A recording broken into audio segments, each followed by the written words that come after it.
না, আমাকে আমাকে তার কাছে যেতেই হবে। এরকম ভেঙে পড়লে চলবে না।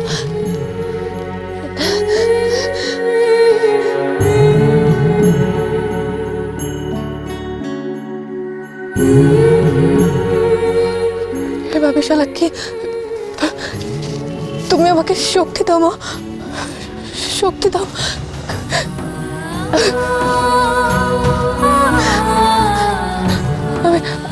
আমি যেন তার সামনে গিয়ে দাঁড়াতে পারি। না না, আমাকে পারতেই হবে। তিনি যে খুব অসুস্থ।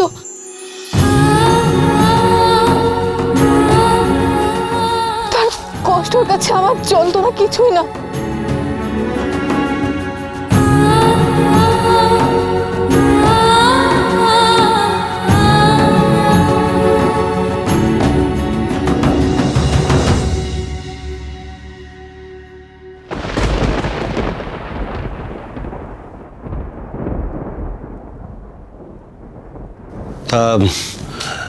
এখন কেমন বোধ করছো বাবা ব্রজেশ্বর? এখন অনেকটাই সুস্থ আছি বাবা মশাই। আপনি কলকাতার ডাক্তারকে চলে যেতে বলতে পারেন। না না, সে ঠিক আছে, কিন্তু তুমি একটু সাবধানে থেকো। আপনিও সাবধানে থাকবেন বাবা মশাই। এভাবে ভবানী ডাকাতের সামনে আপনার যাওয়া উচিত হয়নি। আরে দূর, ভবানী ডাকাত আরেকটু হলো ওই ভবানীর ভবলীলা আমি সঙ্গ করে দিচ্ছিলাম। তলোয়ারটা নিয়ে আমি ওর দিকে তাক করে এগোচ্ছিলাম, অনেকটা এগিয়ে গেছিলাম, মাঝখান থেকে মেয়েটা হঠাৎ সামনে এসে পড়লো আর তরোয়ালটা ওর গায়ে গিয়ে লাগলো। মেয়ে? ভবানী ডাকাতের দলে মেয়েও আছে নাকি? ডাকাত দলে মেয়ে? উমা, এরকম কথা তো কোশমিনকালেও শুনিনি।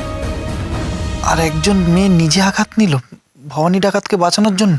তার মানে তো মেয়েটার অনেক সাহস আছে বলতে হবে। সাহস নয় গো গিন্নি, বুদ্ধিও আছে। নইলে জানো গিন্নি, মেয়েটাকে আমার বড় চেনা চেনা লাগছিল। মুখটা অবশ্য দেখতে পাইনি, ওদের সবার মুখই কাপড়ে ঢাকা ছিল, কিন্তু ওর চোখ দুটো দেখে কেন জানি না খুব চেনা চেনা লাগছিল। সে যাই হোক, ভবানী ডাকাত আমাকে বাঁচিয়ে রেখে তার কাল ডেকে আনলো। এবার আমি ওকে বুঝিয়ে দেব আমাকে বাঁচিয়ে রেখে সে কত বড় ভুল করেছে। না বাবা মশাই, আপনি ওদের সাথে আর সংঘর্ষে যাবেন না। ওরা সাংঘাতিক ডাকাত, ওদের নামে সবাই ভয় কাঁপে বাবা মশাই। কিন্তু আমি কাঁপি না, আমার কাছে কোম্পানির সৈন্য আছে। হ্যাঁ মানছি একবার তাদের হার হয়েছে বটে, কিন্তু আর সে ভুল হবে না। বাবা মশাই, আপনি ভুল করছেন। ইংরেজরা কারোর আপন হয় না, ওরা শুধু নিজের স্বার্থ ছাড়া আর কিচ্ছু বোঝে না। শোষণ আর দেশের সম্পদ লুট করা ছাড়া ওরা আর কিচ্ছু চায় না বাবা মশাই। আর ওরা যদি আপনার এতই কাছের লোক হতো, তাহলে আপনাকে ছেড়ে এভাবে পালালো কেন? জানি জানি, আমি জানি, সব জানি, কিন্তু কোম্পানি হচ্ছে এখন সবচেয়ে ক্ষমতাবান।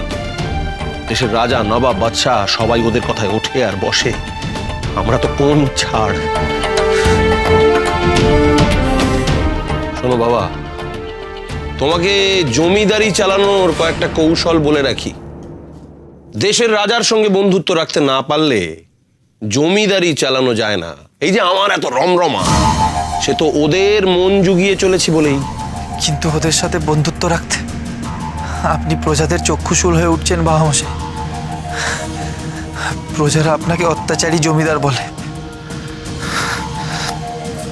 গরিব প্রজাদের উপর অত্যাচার করা, তাদের চোখের জল ঝরানো, তাদের সম্পদ লুট করা কি উচিত বাবা মশাই? তুমি ভুল করছো ব্রজেশ্বর। প্রজারা গরিব বলেই, ওদের জীবনে দুঃখ কষ্ট আছে বলেই ওদের জীবন কাঠি আমার হাতে।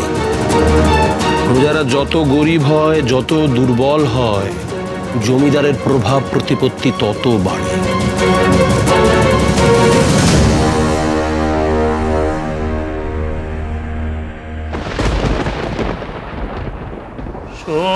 শোনো সবে তোমাদের জানাই আমার মরম দুঃখ।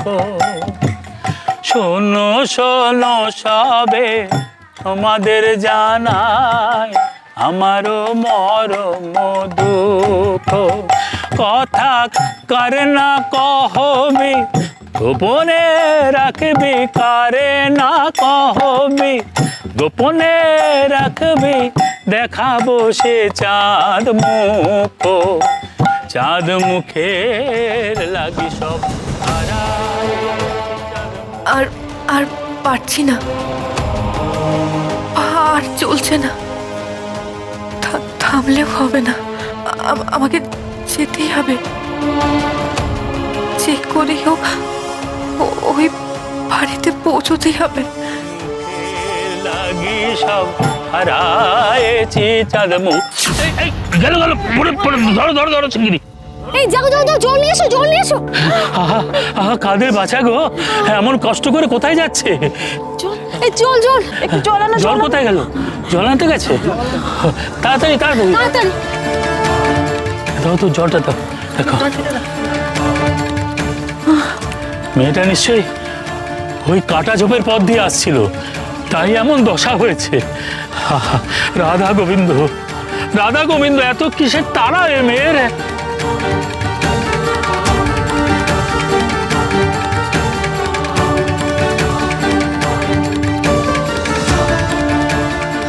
আমি যাই, আমাকে আমাকে যেতে হবে, আমার হাতে একটু সময় নেই, আমি যাই।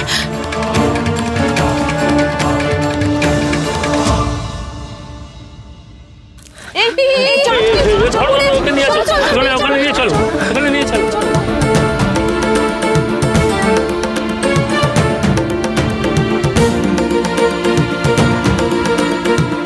চোখ লেগে আছে হাতে। নুন নিয়ে আসো। এত তাড়া করছো কেন মা? তোমার যা শরীরের অবস্থা, তাতে তুমি যেতে পারবে না মা। আগে একটু বিশ্রাম নাও।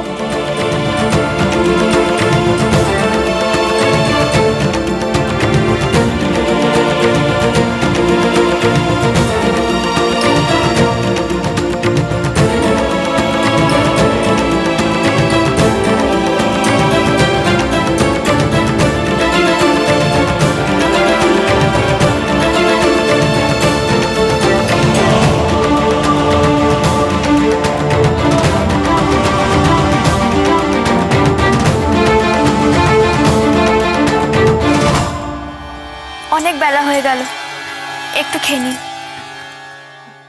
না না, আমার খেতে ইচ্ছা করছে না। এটুকু না খেলে দেহে বল পাবেন কি করে? না না, এটুকু আপনাকে খেতেই হবে। নিন, খান।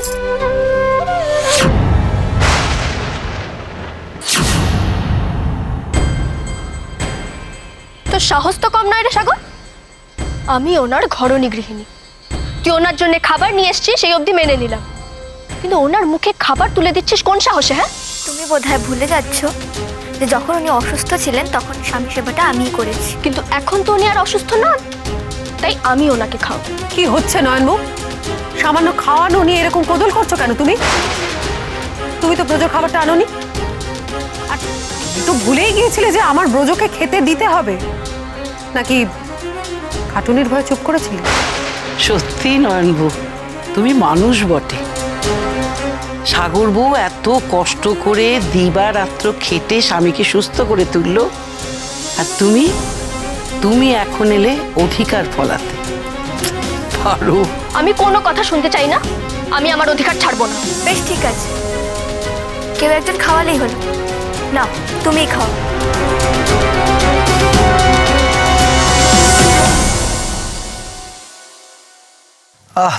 কেন জোর করছো? বললাম তো খাবো না। দিব্যি তো সাগর বউয়ের হাত থেকে খাচ্ছিলেন, হ্যাঁ? কেন আমার হাত থেকে খাবেন না কেন? আজকে আপনাকে আমার হাত থেকেই খেতে হবে, নাহলে আমি কারোর হাত থেকে খেতে দেবো না। নিন, খান।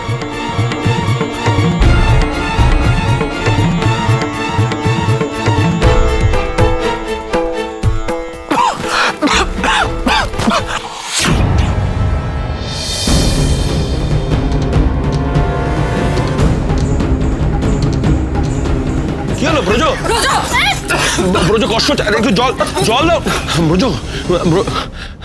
ব্রজ, এ কি এ তো রক্ত।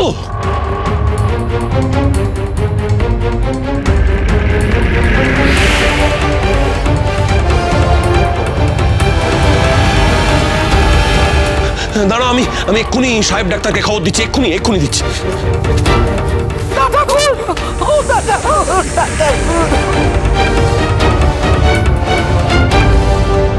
মুখ দেখে মনে হচ্ছে সারাদিন কিছু খাওয়াই জোটেনি। একটু জলমুড়ি খাও, দেহে বল পাও, তারপর না হয় যাবে। আমি কিছু খাবো না, আজ আবার নির্জলা উপোস। তাহলে একটু বিশ্রাম নাও। এ বাবা, তোমার শাড়িটা তো একদম ছিঁড়ে গেছে। আমি তোমাকে একটা শাড়ি দিচ্ছি, তুমি সেটা পরো। না না, আমার কিছু লাগবে না, আমি এটাই গায়ে জড়িয়ে নেব। তা বললে কি হয়? গৌরনীতিরায় আখড়ায় কেউ বৎসের অভাবে ছেঁড়া শাড়ি পরে থাকবে, তাহলে যে মধুসূদন কষ্ট পাবে। আমি শাড়ি নিয়ে আসছি।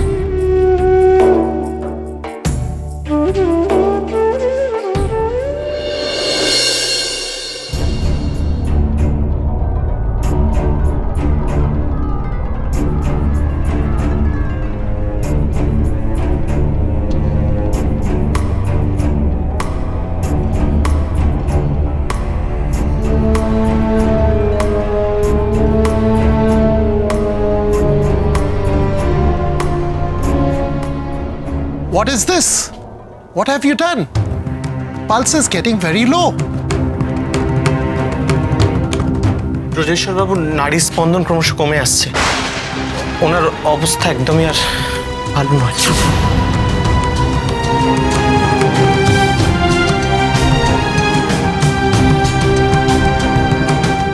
Sorry, Mr. Roy. I have nothing to do. It's too late now.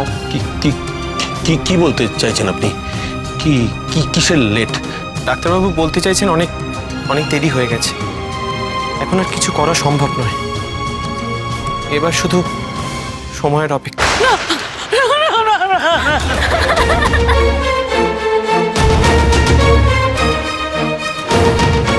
না না, হতে পারে না। কি বলছেন? কি কিছুতেই হতে পারে না। আপনি একটু ভালো করে দেখুন না। একটু আগেও কি সুন্দর কথা বলছিল, হাসছিল, হ্যাঁ, বলছিল সম্পূর্ণ সুস্থ। দেখুন জমিদার মশাই, ডাক্তারবাবু ভুল বলতে পারেন না। ওই কি জানেন তো, এই প্রদীপ নিভে যাওয়ার আগে শেষবারের মতো দপ করে একবার জ্বলে ওঠে। ব্রজেশ্বর বাবুর ক্ষেত্রেও তাই ঘটেছে।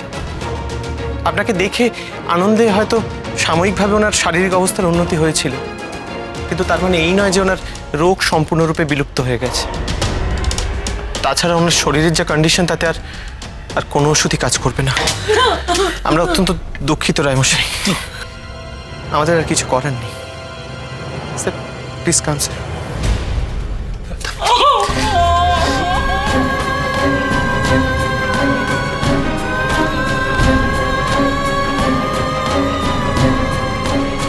না না, আমার ছেলের কিছু হতে পারে না, আমার ছেলেটার কিচ্ছু হবে না।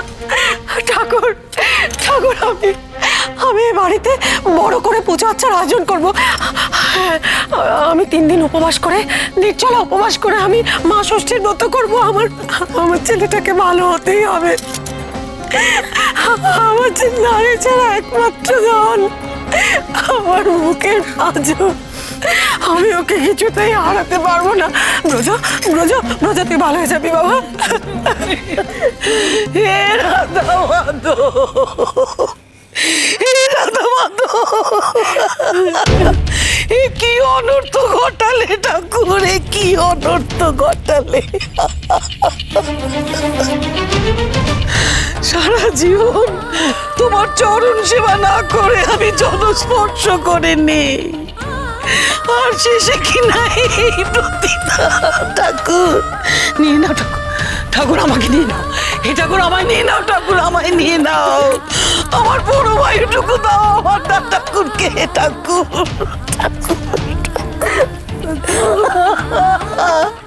ফিরিয়ে দাও।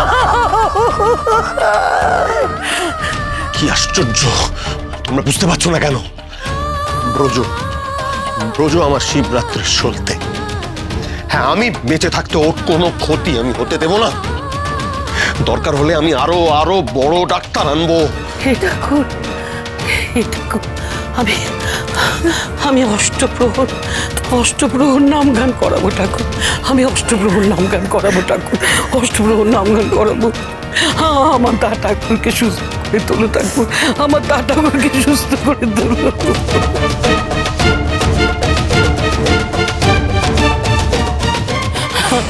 আমি দেবো ঠাকুর, আমি দেবো, আমি দেখবো, আমিও দেখবো তোমার মন গলে কিনা ঠাকুর, আমি দেখবো তোমার মন গলে কিনা। আমার কি সর্বনাশ হলো, আপনি চলে গেলে আমি যে বিধবা হয়ে যাব, আমি কোথায় যাব, কি করব? আমাকে ফেলে ভাবে যাবেন না, যাবেন না। না, আমি আপনাকে যেতে দেবো না। আপনার শীতের সিঁদুর আমি কিছুতে এত সহজে মুছতে দেবো না। তোমার কেঁদো না, আমাকে হাসি মুখে যেতে দাও। প্রফুল্লর সঙ্গে তোমরা সবাই যে অবিচার করেছ, আমি হয়তো মুখ বুঝে মেনে নিয়েছি। প্রফুল্লর সঙ্গে অন্যায় করেছি, এসব তারই শাস্তি। পরলোকে প্রফুল্লর সঙ্গে আমার দেখা হবে, তার কাছে আমাকে ক্ষমা চাইতে হবে। তোমরা আমায় যেতে দাও, যেতে দাও আমাকে, আমাকে আমার প্রফুল্লর কাছে যেতে দাও। ব্রজ, ব্রজ, যেতে দাও আমাকে।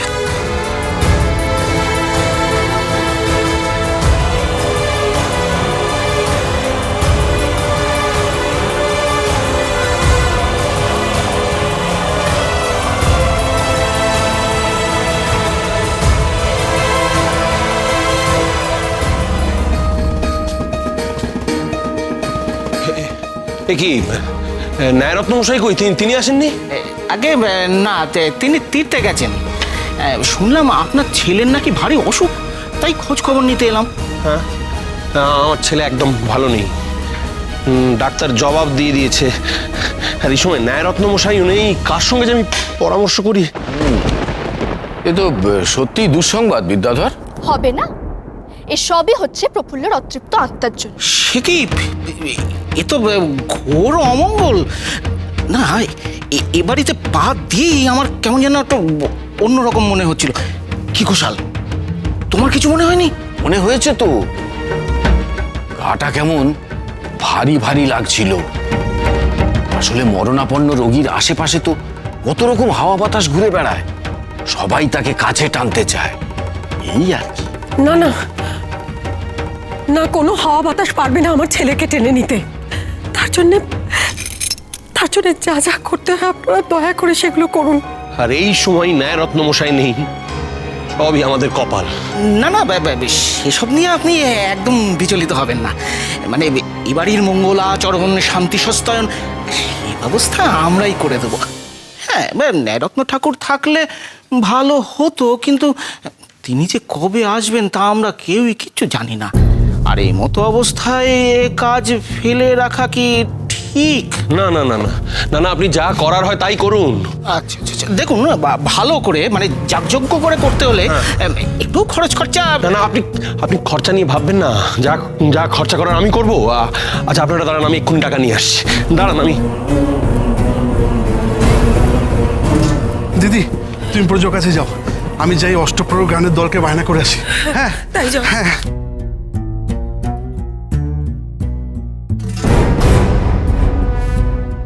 যাক কলা, কি হলো বিদ্যাধর?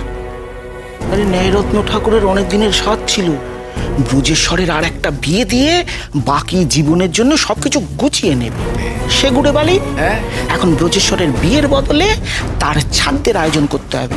আর ন্যায়রত্ন মশাই যা লোক, দেখবে ওই ছেড়াদ্দ থেকেই বিয়ের পাওনা গন্ডা সব উসুল করে দেবে। চোখের আঘাতে আর কাঁটা লেগে সারা শরীর ক্ষত বিক্ষত হয়ে গেছে। এই নাও মা, এই শাড়িটা তুমি বদলে নাও, চলো আমার সাথে চল। কিন্তু আমি তো অনেক দূরে থাকি, এই শাড়িটা আপনাকে ফেরত দেবো কি করে? ও মা, শাড়িটা তোমাকে কে ফেরত দিতে বলেছে? স্বয়ং গৌরাঙ্গ চেয়েছেন তুমি এই শাড়িটা পরো, তাই আমার হাত দিয়ে কাজটা করিয়ে নিলেন। চলো এবার এসো আমার সাথে।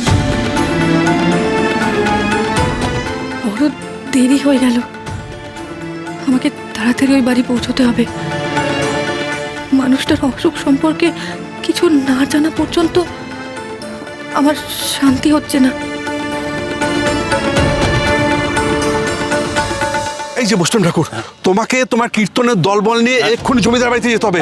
ওখানে অষ্টপ্রহর নাম গান হবে। আমিও যাবো আপনাদের সঙ্গে জমিদার বাড়িতে। তুমি যাবে আমাদের সঙ্গে? তাছাড়া তুমি পারবে নাম গান করতে? শুধু নাম গান কেন, আমি আমার স্বামীর জন্য নিজের প্রাণ পর্যন্ত দিতে পারি।